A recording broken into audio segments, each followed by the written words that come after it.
যদি মাশরাফি দুইবার একবার এমপি, হুইপ আবার এমপি, মাশরাফি দেশে আছে এবং সে মেনে নিয়েছে ব্যাপারটা।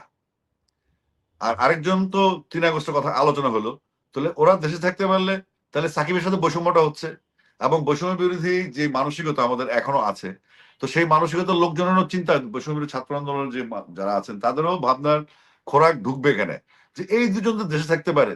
সাকিব খানের এমন কোনো রেকর্ড নাই, এমন কোনো বাজে ইয়ে নাই যে সে আহ, এই ফ্যাসিজমের পক্ষে সে ব্যাপক পরিমাণে কাজ করেছে, কিন্তু সে ফ্যাসিস্ট দলের এমপি ছিল। সেটা আমাদের জন্য দুঃখজনক, যতটুকু তার বঞ্চনা তার জন্য।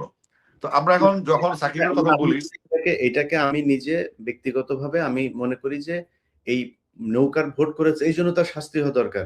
কিন্তু আমার কথা হলো যে শাস্তি যদি হইতে হয়, আমরা এখন প্রধান উপদেষ্টার সাথে দেখছি যে হামিম গ্রুপের একে আজাদের ই করছে, ৭১ টিভির মালিক মেঘনা গ্রুপের চেয়ারম্যান, তিনি প্রধান উপদেষ্টার সাথে বসে মিটিং করছেন, বৈঠক করছেন।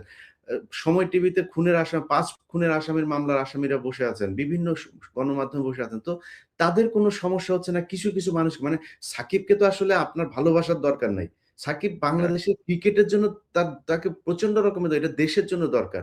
এখন অবশ্যই একজন সেনাবাহিনীর অফিসার, তিনার ব্যবহার খারাপ, কিন্তু তিনি বিশাল যোদ্ধা। আমার এখন ভারতের সাথে যুদ্ধ বেঁধেছে, আমার তো তাকে লাগবে।